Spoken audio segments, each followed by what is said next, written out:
नमस्कार दोस्तों, स्वागत है आपका आज के मुख्य समाचार में, जिसमें सबसे पहली और बड़ी खबर में आपको बताएंगे कि बिहार चुनाव में शाह के दौरे के चलते आरजेडी की खगड़िया रैली रद्द, प्रशासन ने नहीं दी इजाजत, तेजस्वी बोले ये तानाशाही है। खबर में आगे जिक्र होगा कि सांसद पप्पू यादव को मिला इनकम टैक्स का नोटिस, सोशल मीडिया पर पोस्ट कर खुद बताई वजह। आगे आपको बताएंगे कि परम मित्र की जेब भरने में मशगूल पीएम मोदी, अडानी समूह में एलआईसी के निवेश की पीएसी से जांच होनी चाहिए, कांग्रेस का बयान। खबर में आगे आपको बताएंगे कि देश में 13,198 ट्रेनें, 12,000 स्पेशल ट्रेन चलाने का वादा झूठ, लालू यादव ने पीएम मोदी पर साधा निशाना। और इसी के साथ खबर में आगे ये भी बताएंगे कि छतों तक लटके हैं 12,000 स्पेशल ट्रेन कहां हैं। छठ के मौके पर राहुल का एनडीए की डबल इंजन सरकार पर हमला। दोस्तों, हर एक खबर की गहराई में आपको ले जाएंगे, लेकिन उससे पहले आपसे निवेदन की वीडियो कीजिए लाइक और चैनल को सब्सक्राइब करके बेल आइकन दबाकर कमेंट में लिखिए जय हिंद। रुक करते हैं सबसे पहली और बड़ी खबर की तरफ। शाह के दौरे के चलते आरजेडी की खगड़िया रैली रद्द, प्रशासन ने नहीं दी इजाजत, तेजस्वी बोले यह है तानाशाही। जी हां दोस्तों, आपको बता दें कि बिहार के खगड़िया जिले में चुनावी हलचल के बीच आरजेडी नेता तेजस्वी यादव की प्रस्तावित जनसभा रद्द कर दी गई। प्रशासन ने इस कार्यक्रम की अनुमति देने से इनकार कर दिया है। बताया जा रहा है कि गृह मंत्री अमित शाह के आगामी दौरे के चलते यह निर्णय लिया गया है। प्रशासनिक आदेशों के मुताबिक 25 अक्टूबर 2025 को संसारपुर खेल मैदान में तेजस्वी यादव की जनसभा आयोजित की जानी थी, लेकिन भूमि सुधार कार्यालय कोषांग खगड़िया की ओर से जारी पत्रांक संख्या 36 दिनांक 24 अक्टूबर 2025 के अनुसार सभी की अनुमति अस्वीकृत कर दी गई है। पत्र में कहा गया है कि अभिषेक वर्मा और चंदन कुमार के प्रतिनिधियों ने जनसभा के लिए आवेदन 23 अक्टूबर को जमा किया था और इसके बाद थाना प्रभारी मुफस्सिल खगड़िया और अंचलाधिकारी खगड़िया ने अपने अपने प्रतिवेदन प्रस्तुत किए। रुख करते हैं अगली ब्रेकिंग न्यूज की तरफ। सांसद पप्पू यादव को मिला इनकम टैक्स का नोटिस, सोशल मीडिया पर पोस्ट कर खुद बताई वजह। जी हां दोस्तों, पूर्णिया के निर्दलीय सांसद पप्पू यादव को इनकम टैक्स का नोटिस मिला है। नोटिस में इनकम टैक्स डिपार्टमेंट ने पप्पू यादव पर बाढ़ पीड़ितों को पैसे बांटने के अपराध बताया।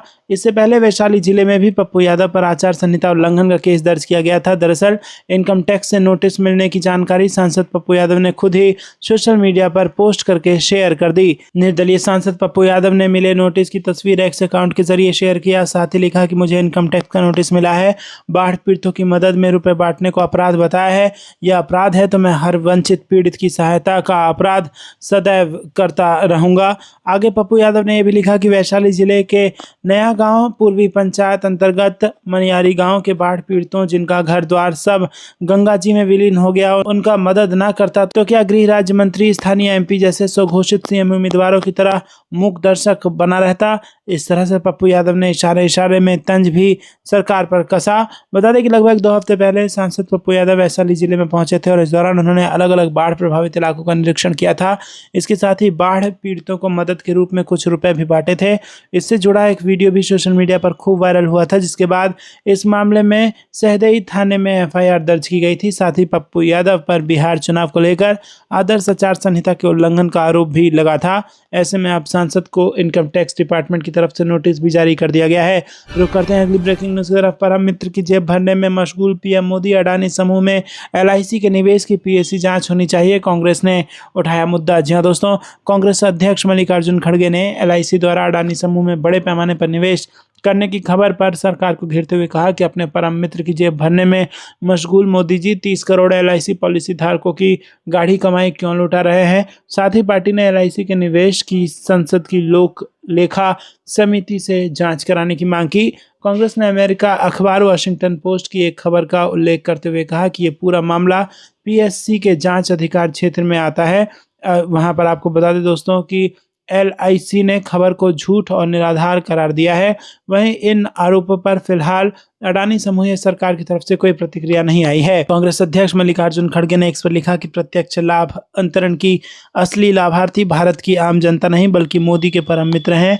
उन्होंने सवाल किया कि क्या एक आम वेतनभोगी वर्ग का व्यक्ति जो पाई पाई जोड़कर एलआईसी का प्रीमियम भरता है, उसे ये भी मालूम है कि मोदी जी उसकी ये जमा पूंजी अडानी को प्रोत्साहन देने में लगा रहे हैं? क्या ये विश्वासघात नहीं है? क्या ये लूट नहीं है? रुक करते हैं अगली ब्रेकिंग न्यूज की तरफ। देश में 13,198 ट्रेनों, 12,000 स्पेशल ट्रेन चलाने का वादा झूठ, लालू यादव ने पीएम मोदी पर साधा निशाना। जी हां दोस्तों, राजद सुप्रीमो और पूर्व रेल मंत्री लालू प्रसाद यादव ने लोक आस्था के महापर्व छठ के अवसर पर बिहार आने वाले यात्रियों के लिए ट्रेनों की अपर्याप्त व्यवस्था को लेकर केंद्र की एनडीए सरकार पर करारा हमला बोला।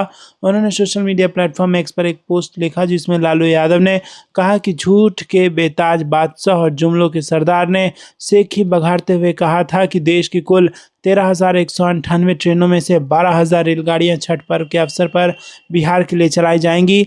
ये भी सफ़ेद झूठ निकला। रुक करते हैं अगली ब्रेकिंग न्यूज़ की तरफ। छतों तक लटके हैं 12,000 स्पेशल ट्रेन कहाँ है। छठ के मौके पर राहुल गांधी का एनडीए की डबल इंजन सरकार पर हमला। जी हाँ दोस्तों, कांग्रेस नेता राहुल गांधी ने शनिवार को दावा किया कि छठ जैसे त्यौहार के मौके पर बिहार जाने वाली ट्रेनें ठसाठस भरी हैं और यात्रियों को दरवाजों और छत पर लटक कर जाना पड़ रहा है। कांग्रेस नेता का दावा है कि कई ट्रेनों में क्षमता से दोगुने यात्री सवार हो रहे हैं। उन्होंने एनडीए सरकार पर डबल इंजन वाला तंज कसते हुए पूछा है कि 12,000 स्पेशल ट्रेन कहां है। बिहार में विधानसभा चुनाव की भी प्रक्रिया चल रही है और कांग्रेस नेता ने इस मौके पर केंद्र और राज्य सरकार को जोरदार तरीके से घेरने की कोशिश की है। सोशल मीडिया पर लोकसभा में विपक्ष के नेता राहुल गांधी ने प्रधानमंत्री नरेंद्र मोदी के नई ट्रेन को हरी झंडी दिखाने और ट्रेनों की बोगियों में घुसने की जद्दोजहद कर रहे रेल यात्रियों वाले 2 वीडियो शेयर करते हुए बिहार चुनाव और छठ जैसे मौके को देखते हुए उनकी सरकार पर जोरदार हमला किया। राहुल गांधी ने एक्स पर दावा किया कि बिहार जाने वाली ट्रेनें ठसाठस भरी हैं, टिकट मिलना असंभव है और सफर अमानवीय हो गया है। कई ट्रेनों की जितनी क्षमता है उससे 200% तक लोग सवार हो रहे हैं, दरवाजों और छत तक लटक रहे हैं। रुक करते हैं ब्रेकिंग न्यूज़ की तरफ। आरजेडी से ऑफर होता है तो चुनाव से पहले तेज प्रताप यादव का बड़ा बयान। जी हाँ दोस्तों, बिहार के चुनाव में जिन सीटों की सबसे ज्यादा चर्चा हो रही है उनमें से एक महुआ विधानसभा सीट भी है। इस सीट से लालू प्रसाद यादव के बड़े बेटे तेज प्रताप यादव चुनाव लड़ रहे हैं। बता दें कि कुछ ही समय पहले लालू यादव ने तेज प्रताप को राजद पार्टी और परिवार से निकाल दिया था। ऐसे में तेज प्रताप ने नई पार्टी जनशक्ति जनता दल का गठन किया है और भाई तेजस्वी यादव के खिलाफ ताल ठोक रहे हैं। वहीं मीडिया से बात करते हुए तेज प्रताप यादव ने शनिवार को आरजेडी को लेकर एक बड़ा बयान दिया है। मीडिया से बात करते हुए जनशक्ति जनता दल के चीफ तेज प्रताप यादव ने कहा कि महुआ में एक क्रिकेट स्टेडियम भी बनाया जाएगा और मैं ये पक्का करूंगा कि वहां इंडिया बनाम पाकिस्तान मैच खेला जाए। महुआ में मेरा कोई कंपटीशन नहीं है। जेपी लोहिया, कर्पूरी ठाकुर और लालू प्रसाद यादव जैसे सीनियर नेता जननायक हैं। तेजस्वी जननायक नहीं बन सकते क्योंकि वो मेरे पिता की वजह से यहाँ तक पहुँचे हैं। मैं अब लालटेन में नहीं हूँ, मुझे किसी पद का लालच नहीं है। अगर मुझे आरजेडी में कुछ भी ऑफर किया जाएगा तो मैं उसे मना कर दूंगा। मैं कभी किसी के साथ गठबंधन नहीं करूंगा। रुक करते हैं अगली ब्रेकिंग न्यूज़ की तरफ। राजस्थान कांग्रेस में बड़े बदलाव की तैयारी, क्या होगी अशोक गहलोत और सचिन पायलट की भूमिका। जी हाँ दोस्तों, आपको बता दें कि राजस्थान कांग्रेस में एक बड़ा संगठनात्मक बदलाव होने जा रहा है। राहुल गांधी के ड्रीम प्रोजेक्ट संगठन सृजन अभियान के तहत प्रदेश के 50 जिलों में नए जिलाध्यक्षों की नियुक्ति की तैयारी पूरी कर ली गई है।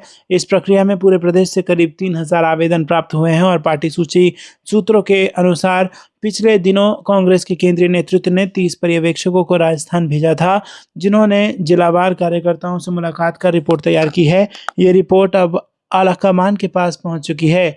पर्यवेक्षकों ने हर जिले से योग्य, सक्रिय और संगठनात्मक रूप से मजबूत कार्यकर्ताओं के नाम सुझाए हैं।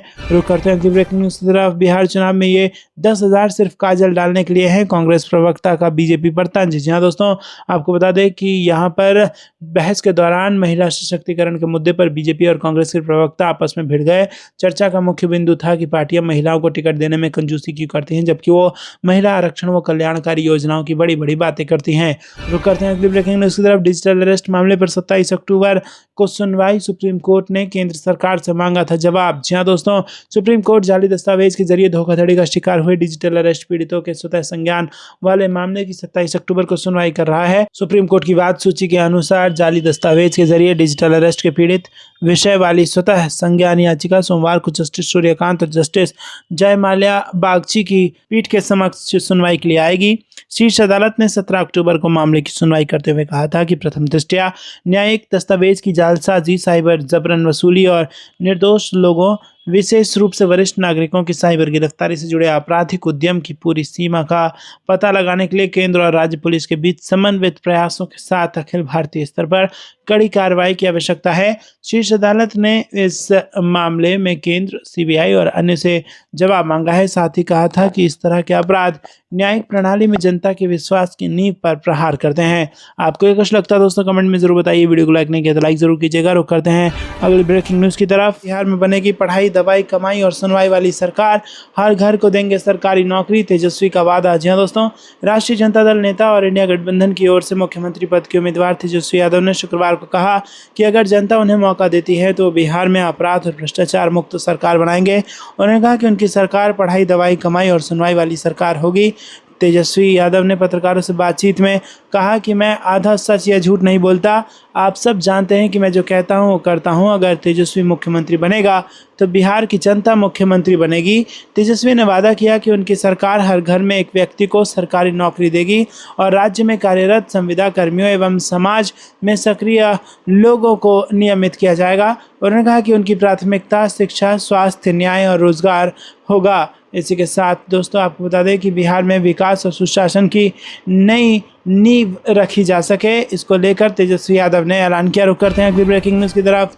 अमित शाह के बाद मोदी ने भी बढ़ाई नीतीश कुमार की टेंशन, सीएम फेस को लेकर पीएम ने नहीं किया कोई स्पष्ट संकेत। जी हाँ दोस्तों, समस्तीपुर की धरती से प्रधानमंत्री मोदी ने जैसे ही चुनावी बिगुल फूका, बिहार की सियासत में फिर हलचल मच गई। मंच पर उनके साथ मुख्यमंत्री नीतीश कुमार मौजूद थे।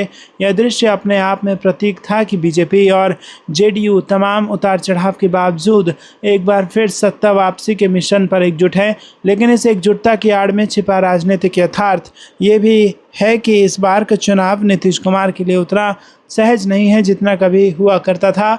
इसके साथ प्रधानमंत्री ने अपनी जनसभा में पुराना मंत्र दोहराया, बिहार को जंगल राज से बचाना है, सुशासन को लौटाना है। उन्होंने लालू प्रसाद की पार्टी आरजेडी पर करारा प्रहार करते हुए कहा कि जब रोशनी इतनी है तो क्या हमें लालटेन की ज़रूरत है। ये व्यंग भरा वाक्य बिहार की जनता की स्मृति में पुराने दिनों की याद दिलाने के लिए था, जब भ्रष्टाचार, अपराध और जातीय राजनीति ने राज्य को पीछे धकेल दिया था। रुक करते हैं अगली ब्रेकिंग न्यूज़ तरफ। महागठबंधन 28 अक्टूबर को जारी करेगा संयुक्त घोषणा, राहुल और तेजस्वी करेंगे साझा रैली। जी हाँ दोस्तों, बिहार विधानसभा चुनाव में महागठबंधन का मुख्यमंत्री उम्मीदवार घोषित होने के बाद एक और बड़ी खबर निकलकर सामने आ रही है। चर्चा है कि बिहार चुनाव के लिए महागठबंधन 28 अक्टूबर को पटना में संयुक्त घोषणा पत्र जारी करेगा। घोषणा पत्र को लेकर महागठबंधन के सभी घटक दलों की बनी कमेटी इसे अंतिम रूप देने में लगी है। इसके अलावा खबर है कि लोकसभा में नेता विपक्ष राहुल गांधी और आरजेडी नेता तेजस्वी यादव पहले चरण के मतदान से पहले और उसके बाद दूसरे चरण की सीटों के लिए संयुक्त रैलियों को संबोधित करेंगे। इनके अलावा कांग्रेस अध्यक्ष मल्लिकार्जुन खड़गे और कांग्रेस महासचिव प्रियंका गांधी भी छठ पूजा के बाद 28 अक्टूबर को बिहार विधानसभा चुनाव के लिए अपना प्रचार अभियान शुरू करेंगे। रुक करते हैं अगली ब्रेकिंग न्यूज़। बिहार चुनाव के लिए समाजवादी पार्टी ने जारी की स्टार प्रचारकों की लिस्ट, आजम खान का भी नाम। जी हाँ दोस्तों, समाजवादी पार्टी ने बिहार विधानसभा चुनाव के लिए अपने स्टार प्रचारकों की सूची जारी की। इसमें पार्टी के राष्ट्रीय अध्यक्ष अखिलेश यादव के अलावा राष्ट्रीय महासचिव आजम खान का नाम भी शामिल है। समाजवादी पार्टी ने अपने 20 प्रमुख नेताओं को स्टार प्रचारकों की सूची में रखा है। इसमें सांसद डिम्पल यादव, इकरा हसन और प्रिया सरोज का नाम भी है। इसके अलावा मुख्तार अंसारी के भाई अफजाल अंसारी को भी सपा ने स्टार प्रचारक बनाया है। अन्य स्टार प्रचारकों में राष्ट्रीय उपाध्यक्ष किरणमय नंदा, सांसद अवधेश प्रसाद, बाबू सिंह कुशवाहा, नरेश उत्तम पटेल, रमाशंकर विद्यार्थी राजभर, लालजी वर्मा, छोटेलाल खरवार, राजीव राय, सनातन पांडे, लक्ष्मीकांत उर्फ पप्पू निषाद, विधायक तेज प्रताप सिंह यादव और ओम प्रकाश सिंह का नाम शामिल है। सपा के सांस्कृतिक प्रकोष्ठ अध्यक्ष और सांस्कृतिक प्रकोष्ठ प्रदेश अध्यक्ष भी स्टार प्रचारकों की सूची में है। रुक करते हैं अगली ब्रेकिंग न्यूज़ तरफ। कुछ लोग खुद को जननायक कह रहे हैं, नीतीश कुमार का राहुल गांधी पर करारा हमला। जी हाँ दोस्तों, प्रधानमंत्री नरेंद्र मोदी बिहार दौरे पर थे और पीएम मोदी ने बिहार के मुख्यमंत्री नीतीश कुमार के साथ समस्तीपुर के कर्पूरी ग्राम पहुंचकर भारत रत्न और जननायक कर्पूरी ठाकुर को श्रद्धांजलि अर्पित की। इसके बाद नीतीश कुमार ने कहा कि राजनीति में शुचिता एवं सादगी के प्रतीक और सामाजिक न्याय के लिए अभूतपूर्व प्रयास करने वाले कर्पूरी ठाकुर जी हम सबके प्रेरणा स्रोत हैं। नीतीश कुमार ने कहा कि हम लोग उनके आदर्शों पर चल रहे हैं और उनके सपनों को पूरा करने के लिए काम कर रहे हैं। रुक करते हैं अगली ब्रेकिंग न्यूज़। बिहार विधानसभा चुनाव, तेजस्वी यादव ने एनडीए को घेरा, कहा बिहार को नंबर 1 बनाना हमारा लक्ष्य। जी हाँ दोस्तों, बिहार चुनाव को लेकर महागठबंधन में मुख्यमंत्री उम्मीदवार बनने के बाद आरजेडी नेता तेजस्वी यादव शुक्रवार को चुनावी प्रचार से निकल गए। पटना से निकलने के पहले उन्होंने कहा कि बिहार को नंबर 1 राज्य बनाना उनका लक्ष्य है। इस दौरान उन्होंने एनडीए पर भी निशाना साधा। उन्होंने पटना में मीडिया से बातचीत में कहा कि मैं जो कहता हूं उसे पूरा करता हूं, झूठे वादे नहीं करता और ना ही कच्ची बात करता। मैं जुबान का पक्का हूं, जो कहा वो करूंगा, जो करूंगा वो कहूंगा। उन्होंने कहा कि बिहार को नंबर 1 बनाना हमारा लक्ष्य है। उन्होंने दावे के साथ कहा कि तेजस्वी बिहार का मुख्यमंत्री बनेगा तो बिहार की 14 करोड़ जनता को सीएम बनाऊंगा, यानी चिंता मुक्त बनाऊंगा, और हमारी सरकार पढ़ाई, दवाई, कमाई और सुनवाई वाली होगी। रुक करते हैं अगली ब्रेकिंग न्यूज़ की तरफ। बिहार विधानसभा चुनाव में कांग्रेस ने पीएम मोदी पर दागे कई सवाल। क्या पीएम आज उस ऐतिहासिक गलती के लिए माफ़ी मांगेंगे? जी हाँ दोस्तों, बिहार विधानसभा चुनाव के प्रचार में प्रधानमंत्री नरेंद्र मोदी कूद गए हैं। पीएम मोदी ने बिहार में अपने चुनावी अभियान की शुरुआत समस्तीपुर में स्थित कर्पूरी ग्राम से किया, जो भारत रत्न कर्पूरी ठाकुर की जन्मस्थली भी है। और उनके इस दौरे से पहले ही कांग्रेस ने पीएम मोदी से सवाल पूछे हैं। कांग्रेस ने कहा कि उन्हें ये बताना चाहिए कि पिछड़ों, अति पिछड़ों, दलितों और आदिवासियों के लिए 65% आरक्षण के प्रावधान को संविधान की 9वीं अनुसूची में क्यों नहीं डाला गया। कांग्रेस महासचिव जयराम रमेश ने एक्स पर पोस्ट किया कि प्रधानमंत्री आज कर्पूरी ठाकुर जी के गांव जा रहे हैं, उनके लिए 3 सीधे सवाल हैं। उन्होंने कहा कि कर्पूरी ठाकुर जी ने 1978 में पिछड़ों का 26% आरक्षण देकर सामाजिक न्याय की ऐतिहासिक नींव रखी थी। क्या ये सही नहीं है कि आपकी पार्टी के वैचारिक पूर्वज जनसंघ और आरएसएस ने उनके आरक्षण नीति का खुलकर विरोध किया था? क्या उस समय जनसंघ, आरएसएस ने सड़कों पर कर्पूरी ठाकुर जी के खिलाफ अपमानजनक और घृणा से भरे नारे नहीं लगाए थे? रुक करते हैं अगली ब्रेकिंग न्यूज़ की तरफ। जम्मू कश्मीर में नेशनल कॉन्फ्रेंस ने राज्यसभा की 3 सीट जीती, चौथी सीट बीजेपी के खाते में। जहाँ दोस्तों, जम्मू कश्मीर में हुए राज्यसभा चुनाव के नतीजे घोषित हो चुके हैं। 4 में से 3 सीटों पर नेशनल कॉन्फ्रेंस ने कब्जा किया है, वहीं 1 सीट पर बीजेपी ने जीत दर्ज की है। नेशनल कॉन्फ्रेंस के चौधरी मोहम्मद रमज़ान, जीएस ओबराय उर्फ सम्मी ओबराय और सज्जाद किचलू ने जीत दर्ज की है। वहीं बीजेपी के सतपाल शर्मा जीतने में कामयाब हुए। इससे पहले नेशनल कॉन्फ्रेंस और पीडीपी ने गुरुवार को अपने अपने विधायकों को सत्तारूढ़ पार्टी के उम्मीदवारों के पक्ष में मतदान करने के लिए उनकी उपस्थिति सुनिश्चित करने के मकसद से 3 लाइन के व्हिप जारी किए थे। पीडीपी और कांग्रेस दोनों ने सत्तारूढ़ नेशनल कॉन्फ्रेंस को अपना समर्थन देने की घोषणा की। रुक करते हैं अगली ब्रेकिंग न्यूज़ की तरफ। पूर्व सीएम अशोक गहलोत ने बिहार में चलाया जादू, 24 घंटे में बदल दिया पासा। कैसे बने कांग्रेस के संकट मोचक? आपको बता दें कि राजस्थान के पूर्व मुख्यमंत्री अशोक गहलोत ने एक बार फिर साबित कर दिया कि वो कांग्रेस के लिए किसी संकट मोचक से कम नहीं है। बिहार में महागठबंधन की एकता को लेकर उठ रहे सवालों के बीच गहलोत ने अपनी कूटनीतिक चालों से 24 घंटे से भी कम समय में स्थिति को संभाल लिया। उनकी सादगी और मृदुभाषी स्वभाव के पीछे छिपा है गहरा रणनीतिक दिमाग, जो राजनीतिक संकटों को सुलझाने में माहिर है। बिहार में महागठबंधन के नेताओं के बीच तनाव को कम करने और एकजुटता का संदेश देने में गहलोत की भूमिका ने एक बार फिर उनकी राजनीतिक सूझबूझ को दिखाया है। दरअसल बिहार में महागठबंधन की एकता को लेकर हाल के दिनों में कई तरह की अटकलें चल रही थी। राजद, कांग्रेस और अन्य सहयोगी दलों के बीच समन्वय की कमी की खबरें सामने आ रही थी। ऐसे में कांग्रेस आलाकमान ने इस स्थिति को सुलझाने की जिम्मेदारी अशोक गहलोत को सौंपी। दोस्तों, रुक करते हैं अगली ब्रेकिंग न्यूज़ की तरफ। राहुल गांधी की तर्ज पर आदित्य ठाकरे करेंगे वोट चोरी का खुलासा। 27 को वर्ली में होगी जनसभा। जहां दोस्तों, महाराष्ट्र की राजनीति में एक बार फिर हलचल मचने वाली है। शिवसेना नेता और विधायक आदित्य ठाकरे आगामी सोमवार को वोट चोरी को लेकर बड़ा खुलासा करने वाले हैं। शिवसेना सांसद संजय राउत ने शुक्रवार को पत्रकारों से बातचीत में कहा कि वोट चोरी का ये खुलासा राहुल गांधी की तर्ज पर किया जाएगा, जिन्होंने हाल ही में मतदाता सूची में गड़बड़ी और धांधली को लेकर चुनाव आयोग पर सवाल उठाए थे। सोमवार को ही उद्धव गुट वर्ली में एक जनसभा का आयोजन कर रहा है। मुंबई महानगर पालिका चुनाव से पहले उद्धव गुट की इस सभा को एक ट्रेलर माना जा रहा है। राउत ने दावा किया कि बीएमसी चुनाव से पहले सत्ताधारी पक्ष की ओर से वोट कटिंग और फर्जी नाम जोड़ने का खेल खेला जा रहा है। राउत ने कहा कि ये लोकतंत्र पर हमला है और मुंबईकरों के वोट अधिकार को कमज़ोर करने की साजिश है। उन्होंने कहा कि जिस तरह से कांग्रेस सांसद राहुल गांधी ने पूरी तैयारी के साथ कई राज्यों में चल रही वोट चोरी का पर्दाफाश सिलसिलेवार सबूतों के साथ किया था, उसी तरह से आदित्य ठाकरे भी उनके विधानसभा क्षेत्र वर्ली समेत मुंबई के अन्य क्षेत्रों में हुई वोट चोरी का पर्दाफाश करेंगे। राउत ने कहा कि चुनाव आयोग के साथ साथ भाजपा और उसके सहयोगी दलों को आदित्य ठाकरे के वोट चोरी के खुलासे को ध्यान से देखना चाहिए। आपको क्या कुछ लगता है दोस्तों, कमेंट में जरूर बताइए। वीडियो को लाइक नहीं किया तो लाइक जरूर कीजिएगा। रुक करते हैं अगली ब्रेकिंग न्यूज़ की तरफ। महागठबंधन का सीएम फेस घोषित होते ही तेजस्वी का ऐलान, चुनाव के बाद जेडीयू हो जाएगी साफ। जी हाँ दोस्तों, यहाँ पर आपको बता दें कि बिहार विधानसभा चुनाव में महागठबंधन के मुख्यमंत्री के चेहरा घोषित होने के बाद तेजस्वी यादव ने गुरुवार को कहा कि हम लोग सरकार बनाने या मुख्यमंत्री बनने के लिए नहीं, बल्कि बिहार बनाने के लिए एकजुट हुए हैं। उन्होंने दावा किया कि इस चुनाव के बाद जेडीयू साफ हो जाएगी। तेजस्वी यादव ने महागठबंधन के संयुक्त प्रेस वार्ता में महागठबंधन के सभी सहयोगी दलों के नेताओं को धन्यवाद देते हुए कहा कि सभी ने उन पर एक बार फिर से विश्वास जताया है। उन्होंने सहयोगी दलों को भरोसा देते हुए कहा कि सभी लोगों के विश्वास पर वो खड़ा उतरने की कोशिश करेंगे और सभी लोग मिलकर 20 साल की निकम्मी सरकार को उखाड़ फेंकने का काम करेंगे। तेजस्वी यादव ने एनडीए में संयुक्त प्रेस वार्ता नहीं होने पर सवाल खड़ा किया और कहा कि अब तक एनडीए की ओर से ना तो संयुक्त प्रेस कॉन्फ्रेंस की गई है और ना ही मुख्यमंत्री का चेहरा घोषित किया गया है। उन्होंने साफ तौर पर कहा कि बीजेपी के लोग नीतीश कुमार को फिर से मुख्यमंत्री नहीं बनाने वाले हैं। अब तक बीजेपी के किसी नेता ने नीतीश कुमार के चेहरे पर मुहर नहीं लगाई।